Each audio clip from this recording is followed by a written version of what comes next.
All right. Well, that last panel was a tough act to follow, but I know that we have three amazing women up on this panel right now who are going to talk to us about policy and advocacy. And Mr. Leo at our last panel, he kind of alluded to how research can inform policy, and I think that's really important. How can we take it one step farther? We do the research in the community, we learn about the community, but how can we make that bigger impact? And so we'll take a moment and I'll have each of you introduce yourselves, talk about your work, the organization that you are a part of or were a part of, or where you've done the most impact with your work, and then talk about how your work has informed policy and advocacy work, and how the work you're doing that might not be necessarily labeled research is research and can translate all the way up into policy and advocacy work. So with that, who would like to start? Perfect. Taylor, thank you so much. It's official with the microphone. Good afternoon. Nope. Good morning. My name is Taylor Gibbons Dunn. I use she, her pronouns. I am currently the Policy and Advocacy Manager at Ivy Black Girl here in Nebraska. I have a wealth of experience in policy and advocacy. I knew from the very beginning of my career that this is what I wanted to do and this is where I wanted to go. I spent 5 years doing child welfare and juvenile justice policy advocacy at Voices for Children as the registered lobbyist there. So my passion really is in children and families, and that carries through in my work at Ivy Black Girl here.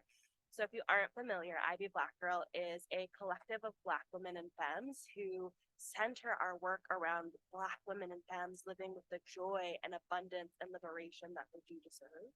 We are a reproductive justice organization, so a lot of our work centers on birth justice and repro justice here across the state.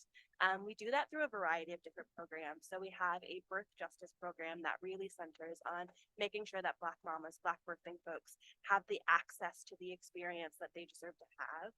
We know that Black women and girls who go through pregnancy have higher rates of infant mortality, have higher rates of dying through the birthing experience. So we really center our work on how do we decrease some of those outcomes, improve some of those outcomes, and we use policy and research to do that. And I'll talk a little bit more about that later.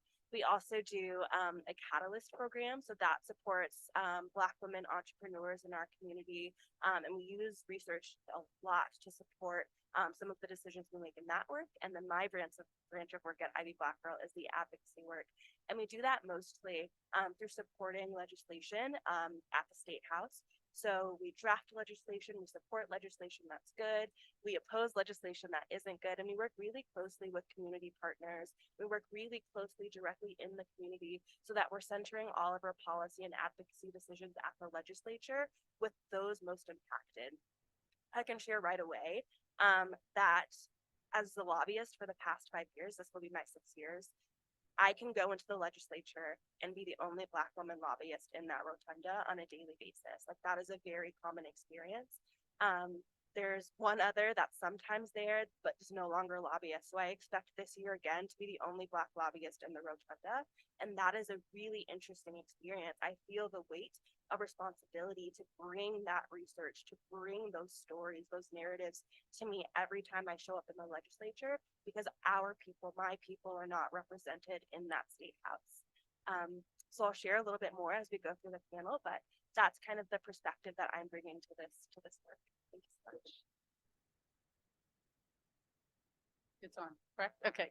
Hi, I'm Josie Rodriguez, and today I'm coming to you as a community member. I worked for the state government for 30 years, and so a lot of the work that I did and have done throughout my career has been really foreign with the community. I know somebody had mentioned a lot of their roles has been around that, and so his mind is really making sure that individuals have access to information and education and those resources that are necessary.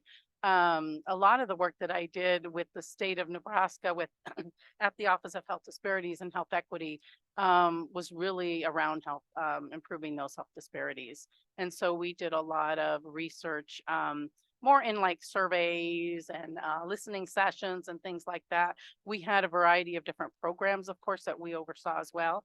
And research was really instrumental in that as far as the outcomes that we would see. I know that Martha had talked about results-based accountability, And we use that quite a bit in our program to really identify, well, what difference have we made in people's lives with the programs that we have now, and use some of that research to really help us identify how we can improve a lot of that work.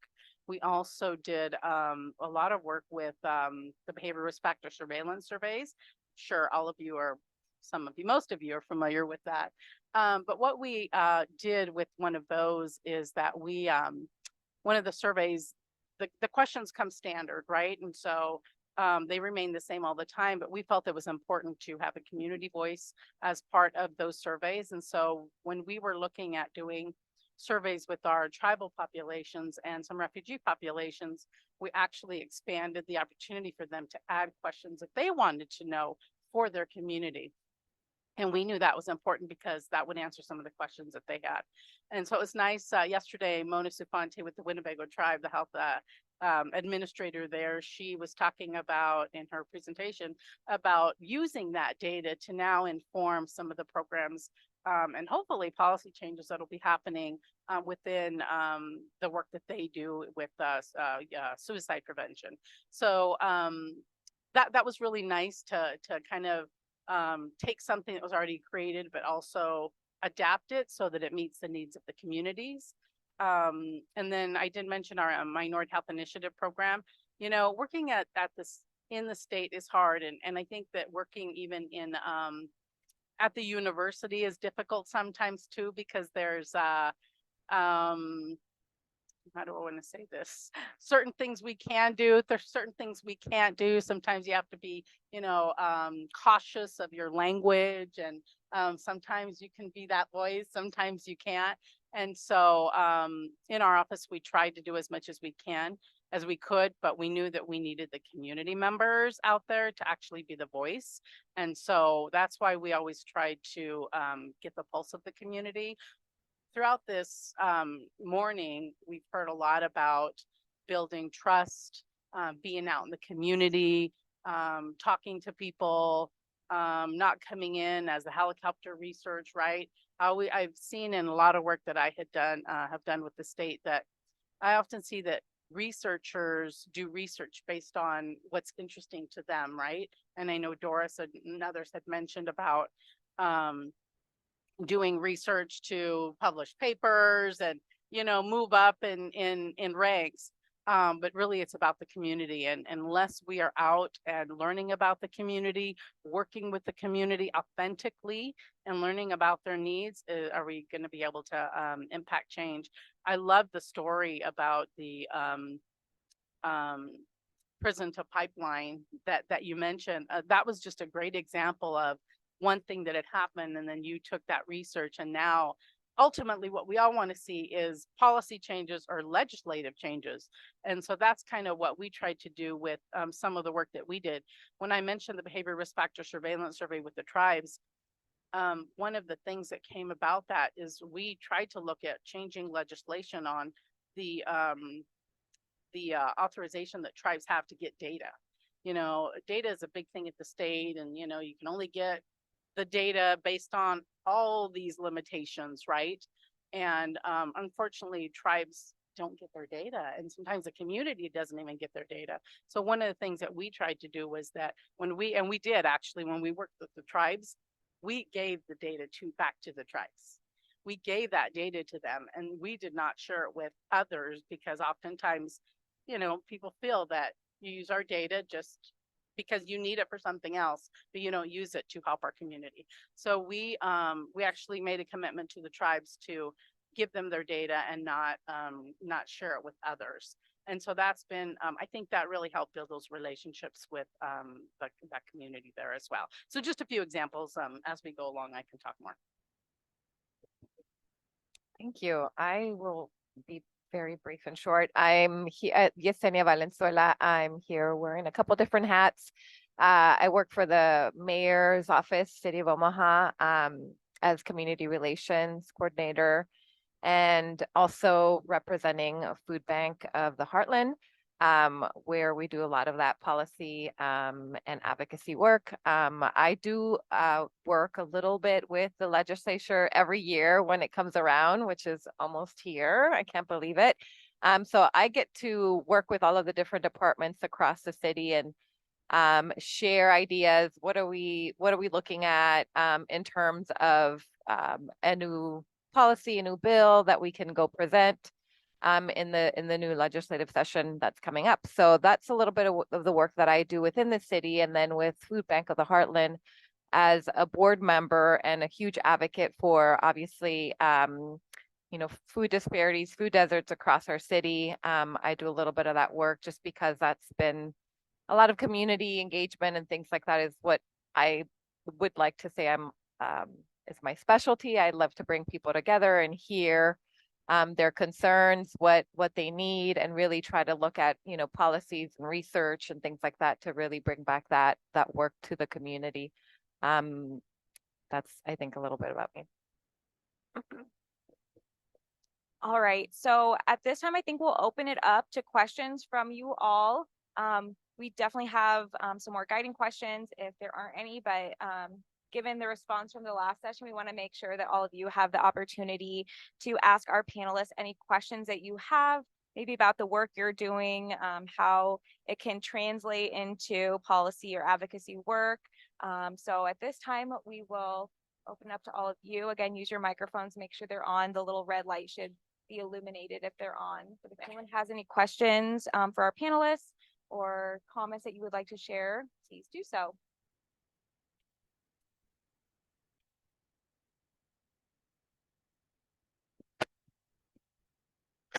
Well, dealing with infant mortality specifically, what policy would you be seeking to see change that would really benefit in that area? Yeah, absolutely. This is a really great question because just yesterday I wrote some testimony on a study that Senator Day is doing on maternal health care deserts, and it relates really closely to infant mortality. So I'm going to do a real wraparound answer, but I promise I'll get there. Okay. So, so we know, like factually, we know that Black women, Black birthing people have higher rates of infant mortality. We know that. We know that the Nebraska average is higher than the national average. We know that. We know that this is happening in our cities, so like Douglas County, Lancaster County, but what we don't often consider is this is happening across the state as well, in places like Colfax County, in places like Johnson County, where Black women make up 5% of the population. Those folks are in a rural care desert. So they're facing infant mortality when the closest drive to a hospital is an hour away. So there are problems like this where we have these rural care deserts where folks just don't have access to the services that they need.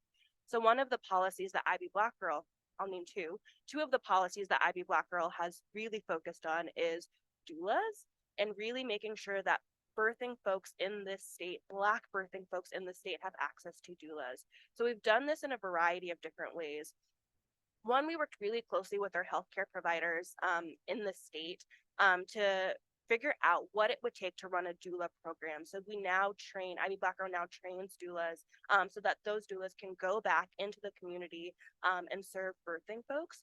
Those doulas are trained for while a birthing person is pregnant, during labor, after labor. Those doulas are also, if they're full spectrum doulas, they are also abortion doulas as well. So they can serve a variety of different capacities. And research has shown, we know that research has shown if a woman has a doula, they are less likely to experience those negative outcomes while they are in the birthing process and throughout their pregnancy. So that's one of the things that we've advocated for. So we've done that through providing doulas in the community, but we've also done that advocating at the legislature. So one of the policies that we've worked on is making sure that doulas are reimbursed by Medicaid. So in some situations, doulas are not reimbursed by Medicaid, meaning that women are having to pay out of pocket for that experience. So we work really closely with the legislature to pass legislation to make sure that throughout the pregnancy, not just during labor, that doulas are covered, because we know that those birthing outcomes, as they start from the moment a person finds out that they're carrying a child. So those are some of the things we do. I also, one of the policies that we worked on that really heavily used research was figuring out how to extend Medicaid coverage up to 6 months. So Medicaid coverage would end very shortly after a birthing person delivered a child.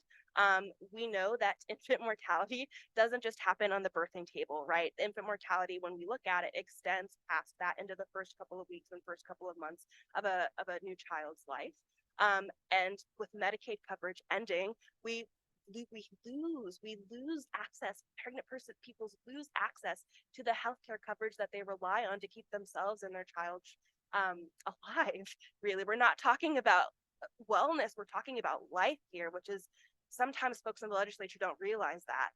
So we worked with the legislature to pass a bill last year that extends that coverage to 6 months. DHHS just last month, working with Ivy Black Girl, extended that postpartum Medicaid coverage to 12 months. So now folks in Nebraska who are birthing have access to their Medicaid coverage for 12 full months. Yeah, it's a huge win. We were really happy that we didn't have to go back through the legislature, quite frankly, because we've surveyed communities. We talked to community partners about what the impact this would. And frankly, the legislature was like, the best we can do is 6 months. You're on your own after that. Right. And we were really happy that we were able to partner with DHHS, bring stories of practitioners, bring stories of doulas, bring stories of folks who have faced these hardships in hospitals after their babies are born, to use that narrative to help DHHS come to the decision on their own to extend that coverage to 12 months. And like, that's the power of narrative. That's the power of the qualitative research that Ivy Black Girl does, is bringing those stories to the people that need to hear them so we can make policy decisions that improve the lives of women in our communities, women like me, women like some of you. That's what matters. I hope that answers your question. It was a real circle.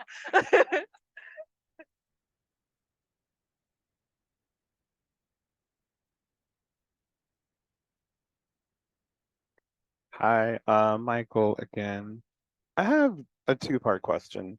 So number one, I think that in the context of utilizing research, in my opinion, it's pretty documented that a lot of policymakers might not be super receptive to research and might have other motivations for, what they bring to the table as far as legislation goes. So as an academic institution, how do we navigate communicating with legislatures that have real life ramifications on our people that are dismissive of data?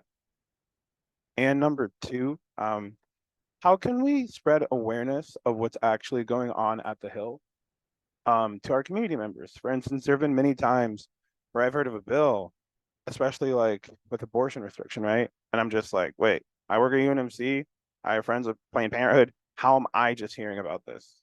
So I guess that's a two-part question.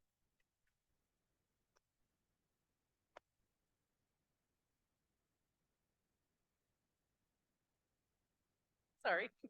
I think that it's important, data tells a story and we know that. And sometimes it depends on who it's coming from too. I think we all need to be advocates for telling the story and then the narrative, as you said. Sometimes when it comes from a lobbyist, it could be taken a certain way. I think community voices, I think, are more impactful. And I think that working with community organizers, working with Appleseed, working with other organizations that are out there, and a lot of those organizations are training individuals to go out and talk and not be afraid to go and testify. The more voices we can hear from the community, I think the better. And the more data that we can give them around the various topics that impact us is really important.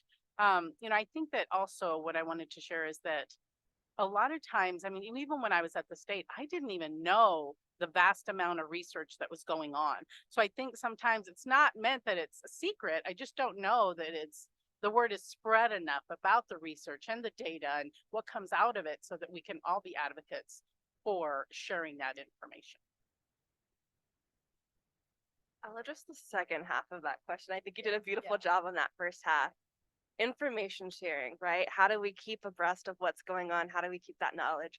I wish I had a magic solution. Unfortunately, I do not, but I have some ideas. I have some things that we can think through. The legislature is an inaccessible infrastructure, 100% inaccessible. Hearings are during the day when folks are working, which is wild to me because senators will stand in a room and say, I want to hear community feedback, and then hold hearings from 1 to 5. Make it make sense. It doesn't, it's not, the math isn't mathing. So there's so many problems. We don't allow digital testimony in the state, meaning that folks who live in Grand Island, folks who live in Omaha, folks who live across the state and rural parts of the state have to drive, up to 5 hours to reach Lincoln to testify at a hearing to give public comment, right? We have a new feature at the legislature. During the pandemic, they released a new feature that allows you to give public comment online. But that public comment doesn't go on the record. So you're giving public comment. And I've heard from senators in the Capitol that they can give or take it, some of them, quite frankly. So I think there's a huge accessibility barrier to the legislature. And then it's compounded by the fact that people and communities don't even know how to get the information, right? I think there are some organizations who are doing a really great job of sharing that. And in the absence of a solution, I think our responsibility as organizations is to do a better job at sharing that information. As folks who are, in this, we have a responsibility to make sure that the people who are most impacted by the policy have at least bare minimum information to know what's going on, what's being discussed if it impacts them. So I mean, that's a kind of a dissatisfying answer, but the answer is we have to do better. Yeah, nevertheless, that's the recognize- answer. Yeah, we have to do better. I want to say how much we admire you and the work that you're doing, but how were you able to address the issue of life on one hand? And I'm looking at it from a political perspective and how this is going to impact. On one hand, the work that you do at Ivy Black Girl, you're addressing the issue of abortion and the right to. The other hand, you're talking about saving lives. So it may be a little bit confusing to some senators and legislators how you can marry the two. You speak about death, abortion, and saving lives. Now, mind you, you know my background, and infant mortality, it's saving lives. You also know that I'm a faith-based person, but you also know that I'm a woman. And this is where it can be all very confusing about the right to choose about things. So do you feel that the policies that you're trying to convince people to support can be confusing for them from your agency? Tricky. So I have a lot of faith in people. I've been doing this for a long time. I have a lot of faith in people. I have a lot of faith that people are going to hear what they want to hear and to make the decisions that they want to make. And I'll be a little bit more specific. Ivy Black Girl is we're staunch advocates for abortion rights because abortion is healthcare. And when you talk about saving lives, this is personal, this is Taylor speaking. When we talk about saving lives, research shows that abortion also saves lives if we're talking about saving the lives of the birthing person. And I won't go into a debate about abortion and where that stands, but I do think when we talk to senators in the legislature and we show up with research that we've done, research that our partners have done, I think it's very clear that folks are, at least in Nebraska, folks are either going to be on our team or they're not going to be on our team around these issues. And I think where the gray area lies, I think there's a conversation that can be had about how do we ensure that the conversation around abortion is that abortion is just an extension of healthcare, right? And I think that's where we try to advocate, is if we think about abortion as healthcare policy, then I think things start to change. I think things start to turn. So again, I don't know if that's the most satisfying answer, but from Ivy Black Girl's perspective, we don't consider those things to be different. We consider infant mortality to be a healthcare issue, and we consider abortion to be a healthcare issue as well. If I could just quickly add too, Ivy Black Girl is promoting reproductive justice.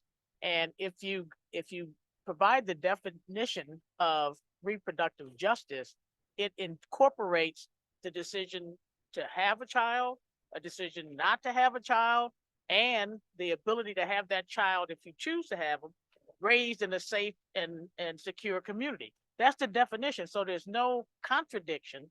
It's the reproductive justice, and that's what you have to try to educate policymakers around, is that you're talking about reproductive justice in its broadest context. And I can tell you, most reproductive justice advocates will tell you, I mean, they absolutely promote a decision to have a child, but that's what reproductive justice is.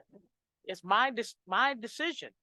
And if I want to have a child, I want to be able to know that I'm going to have that in a setting where my life is recognized and appreciated, and my child's life is recognized and appreciated. Absolutely. Thank you for that addition. I think it's so important, really taking this broad, holistic understanding of what reproductive justice is. So reproductive justice very much is healthcare. If we consider abortion to be a healthcare decision, it also is economic justice. Reproductive justice is also housing justice, transportation justice, climate justice. It's all of these things. And I think as we're speaking on this research panel today, I think there's a real opportunity when we think about reproductive justice to think about how all of our work is connected. And I think that's where the magic is. That's where the future is. Thank you for that.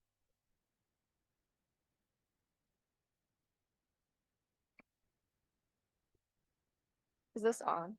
Okay.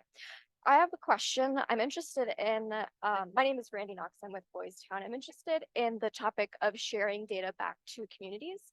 Because in my mind, when I'm thinking about that, I'm like, okay, are you sharing just an Excel file with tons of rows and columns of variables and then expecting folks to know what to do with that and how to make sense of it?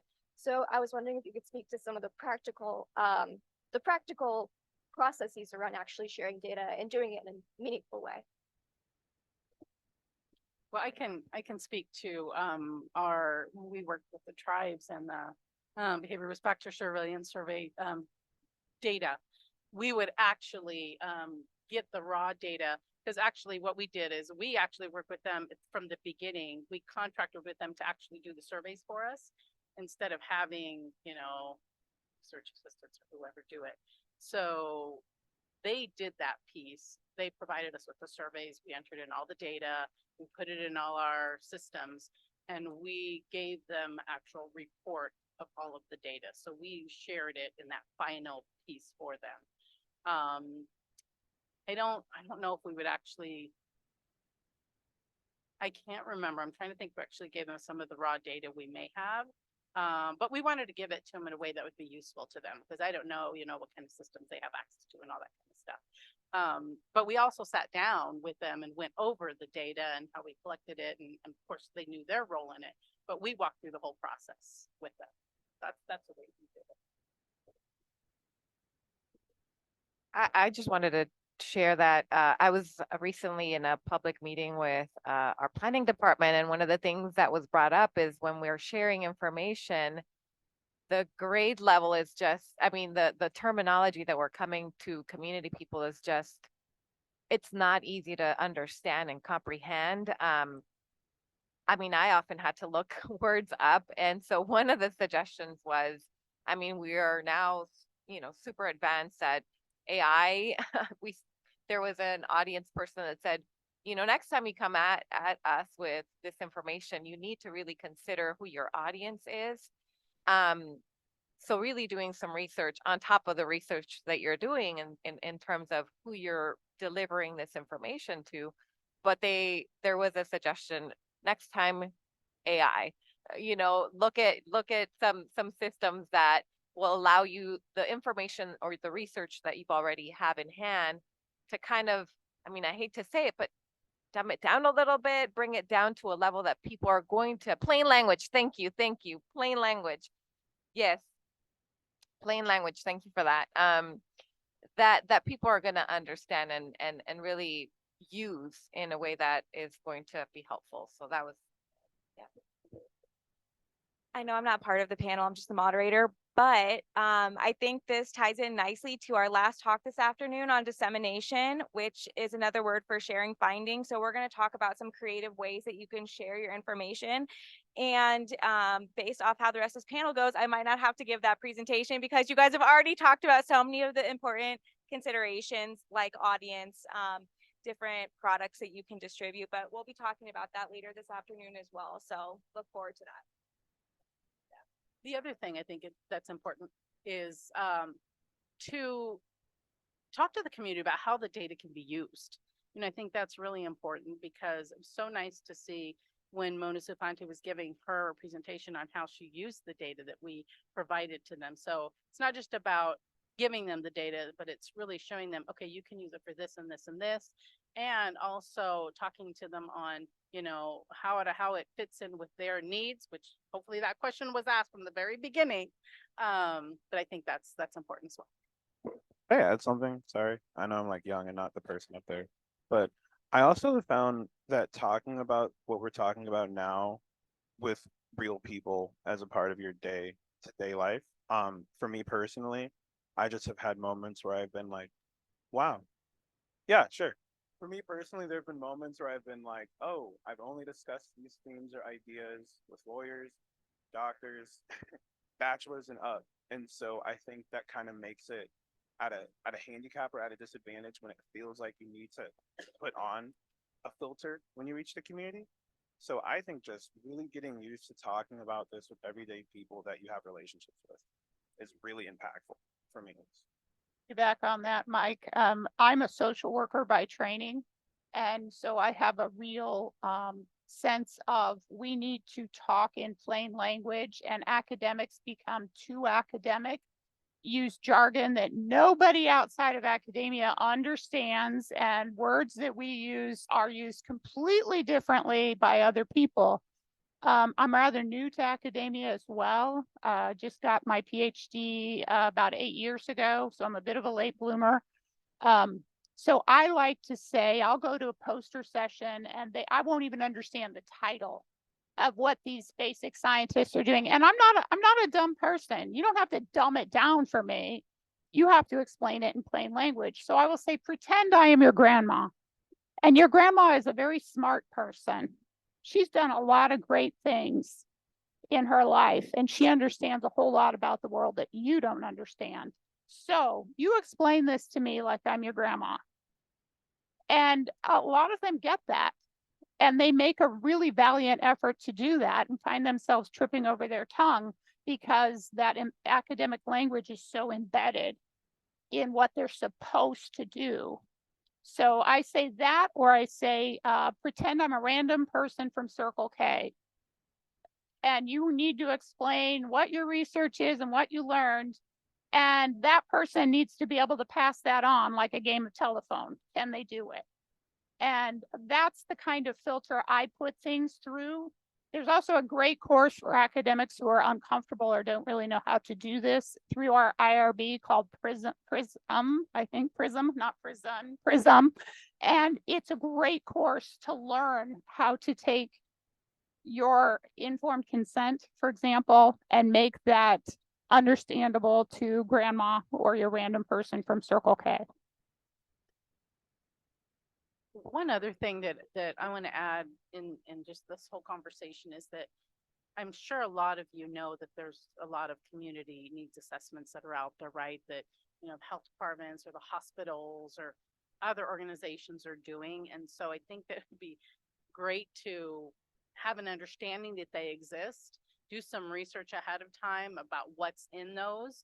And if you are going back to the community, align it with those needs that are in those assessments, because ultimately, you know, when we talk about RBA, it goes back to how is community, or how are we all better off? So aligning it back to that, I think, is really important as well. I have a question. So I know that first, let me just say also that I have somebody working on the AC for those that are concerned. So I know there are a number of organizations, partners in the room that are doing fantastic work, and sometimes challenging to figure out how does their work translate into policy or advocating for specific policies or whatever that may look like. Do you have some tips or recommendations, advice, something that each of you could share of how the organizations, different partners in the room can kind of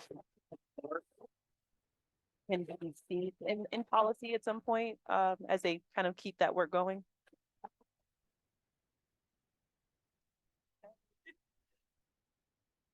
You know, I would say it's important to be at the table. It's important to have a voice at the table. I mean, I know that not everybody can, but I know it's on the onus of, when I was at the state, we oftentimes didn't have enough community representation or community organization representation on some of our, it could be a task force, or it could be a committee or a council, even like what is it called? We get the state got some funding, and they're always looking for community representatives. It's a public health and health services block grant. And we always needed community representation, but it's like nobody ever applies for those things. And yes, the state might announce it and buried somewhere, right? So the onus is on us to really get the information out. But I think that is just being knowledgeable about some of the work that's going on, at the different levels, and how a lot of that work does inform our programs and then informs policy, and hopefully it can inform legislation. So for me, it's doing a little research in that, but also being at the table. To that with real life experience.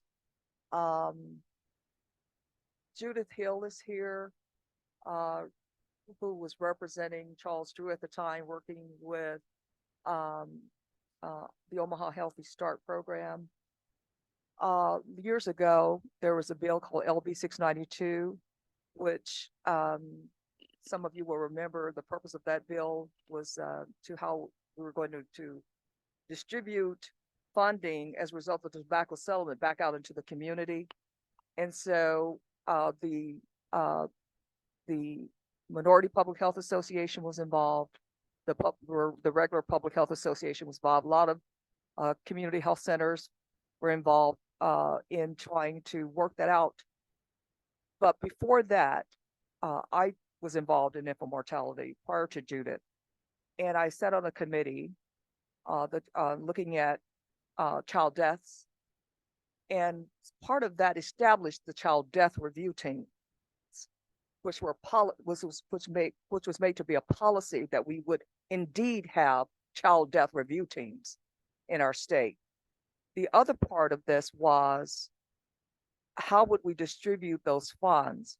Some of the work and sitting on the committee that came together to look at infant mortality in our state, that we were able to share some great important data.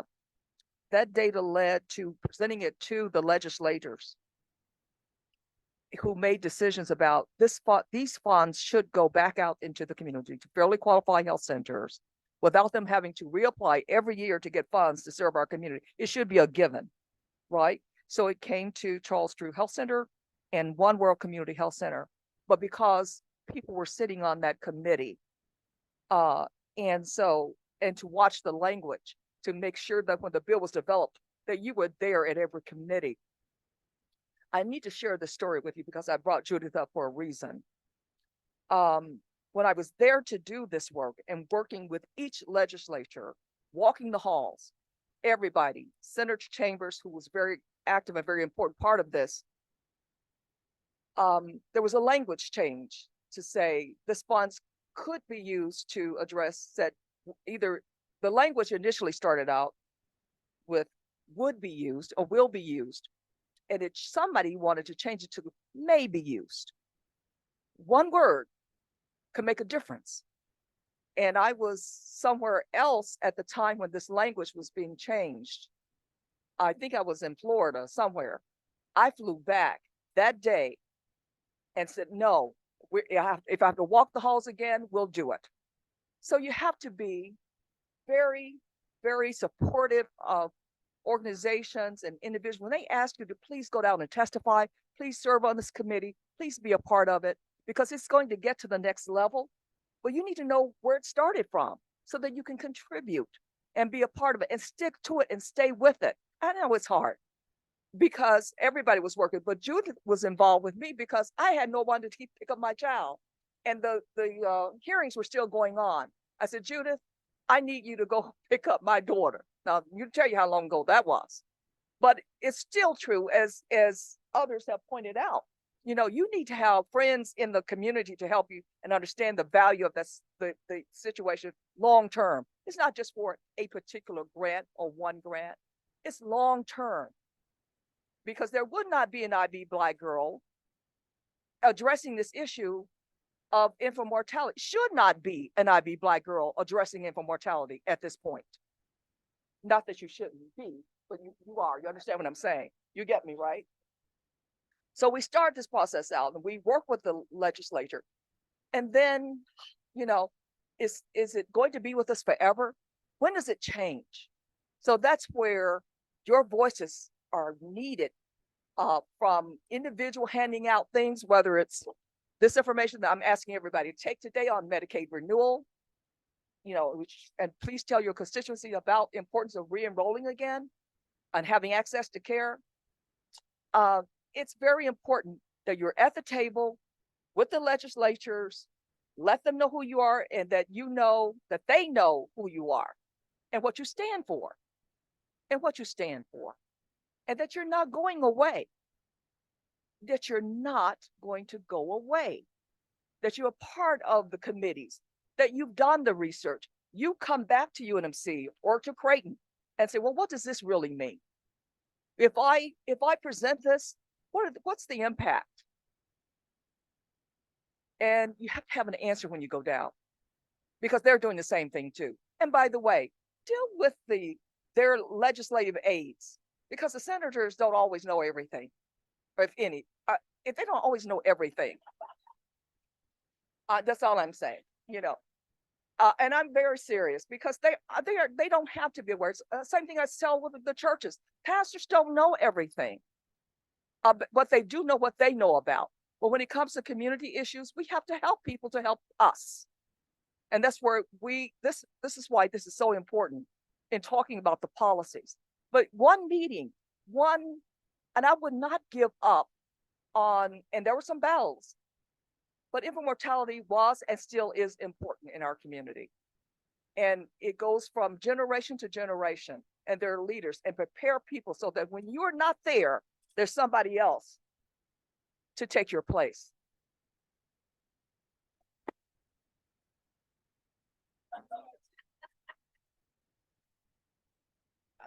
Back to your question, I would say that it's not easy work. Advocacy work isn't easy, and it doesn't happen I mean, it happens organically, but at the same time, typically when you hear of an agency that's looking to go advocate or change policy, is because we're already in the middle of a problem, a major issue, and an initiative is trying to the legislature is trying to kill an initiative that is really well worthy of our community to keep. So oftentimes what we hear is we're being proactive and not, or reactive and not proactive. So there are agencies, I would say, that like One Omaha and NAM and Appleseed, that are agencies that we want to stay connected to, because policy often comes out in that way where, again, it's a little too late, and we're rushing to get people informed and go out and testify. And so it to your question, it's tough, because oftentimes what we see is an initiative or a great program that is either, someone's trying to shut it down because they don't see the value to it. And so then that's when we're trying to, sort of rally people and get them out to testify and hear those stories. So it is kind of tough, but I would say stay connected to those agencies that already know some of the policy work and advocacy that's their niche, that's their strong suit. So One Omaha is one of them, NAM, and then Appleseed. There's really tons of agencies that keep us on track with that kind of work. So I think when talking about how to bridge the work of community-based research that's happening in the city and in the state with policy and advocacy work, I think one of the things that we're tasked to do is radically reimagine what collaboration means and looks like. And by that, I mean, I know from previous work experience that sometimes we're so in our silos of what our work is that we sometimes have our blinders on about what folks around us are doing. And we may collaborate with folks who are doing similar work, right? But what does it mean to open that and broaden that perspective just a little bit? In 2020, research came out around the social change ecosystem, and I use this all the time when I'm teaching to high schoolers.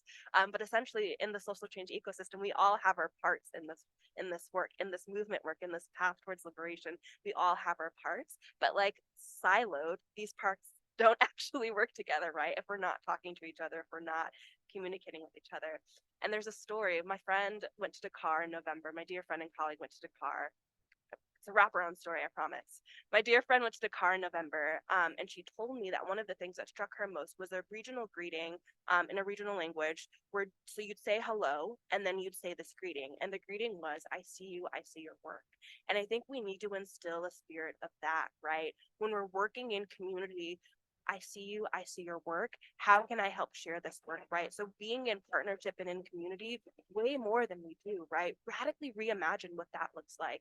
Radically extend our partnerships and our collaborations outside our siloed communities so that I know what's happening in housing justice. Although I may not be a housing justice person, I have someone I can ask. I don't need to be that expert. I need to have a community of people in this ecosystem who are those experts, right? So it's not an addition of labor to our work, it's an addition of relationship. And I think that's the answer to this question. How can we be in right relationship with each other so that when it comes time to share information, when it comes time to take research to policy, we have a community of people who are at the go and ready to do that work. And I think that that's what we need to do. It's a shift. It's a cultural shift in a lot of ways because we're taught. It is institutional the way that we stay in our lanes and the ways that we stay in our silo, but liberatory practice, liberatory research, liberatory policy advocacy requires us to move outside of that and dream bigger, dream better, dream different. I think that's what it is. Right on. So I had a follow-up to that, Taylor. Thank you. Because I want to expand on that just real quick. How do we collaborate without competition?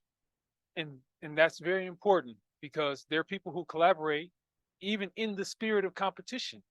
I know we've had that experience with our organization, a white-led organization wanted to collaborate with a black-led organization. I called it a mile away. I said, hey, all they want to do is collaborate with us so they can go off and do cultural justice work and later on say, we work with this organization and that work organization, we're just a notch on their belt. And that's exactly what happened. And during the process, I called them out on it and said, hey, you're going to start this process with us. More than likely, you're going to drop us, and then you're going to go on to do this work. They said, oh, no, we don't intend to do that. Well, they found a very clever way to say they were too busy to get back to us and continue to work on the project, blah, blah, blah. And then 2 months later, there's a newspaper article about them doing similar work with another organization and other organizations. So how do we honestly collaborate without the competition and hold these organizations accountable for the MOUs and the agreements that they actually establish? And this is for everybody. This is not for just the panel. You know, I think that Buffalo County Community Health Partners, Martha was talking about their organization and how they're trying to bring, partners together. I think that it could start with that. I'm not going to say there isn't going to be competition within that, but I think that having a group that comes together like that, and I think there was another one like Panhandle Partnerships, clear out in Western Nebraska, that did a lot of this kind of work. But I think identifying what's going to happen beforehand. I think that she had talked about, talking about the issue and what organization is doing what and agreeing on who's going to take the lead on that. So that could be a good example, I think, Buffalo County Community Health Partners and others that are trying to do that as well. Y'all are asking the heavy hitting questions Yeah. today. Sometimes I think when you sit on the panel, you're expected to have all of the answers, and I'm super comfortable with saying I don't know. I do not know. I have some thoughts, I have some ideas around it, but I don't know the answer. I go back to this idea of like what it means to be in right relationship. Adrienne Marie Brown is my favorite person to talk about right relationship because the fact of the matter is we are competing for funds in Nebraska, right? All of our organizations are competing for funds, whether that's state funds, whether that's federal funds, we're competing for funds. Our organizations are doing different work, but also very similar work, right? There is going to be inherent competition. Maybe there will be competition, right? How do we center relationship at its very core so that although we may be competing with our partners and we competition goes either way, right? You could be on the winning side of that competition or the not winning side, but the tides turn. How can we center relationships so no matter how the tides turn, our community is rooted in organizations that have relationships that are stronger than our competition? Don't know how to do that, don't know the answer, but I think there's something to that that I'd like to explore more in community.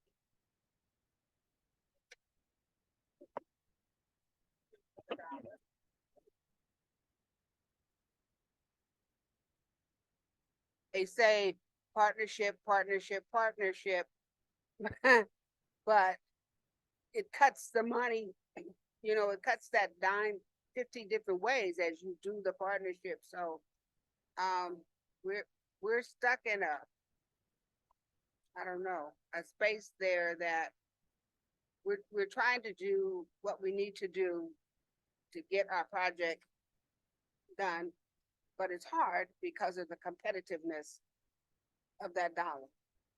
We're trying to thrive in a culture of scarcity. Yeah. I think is what it comes down to.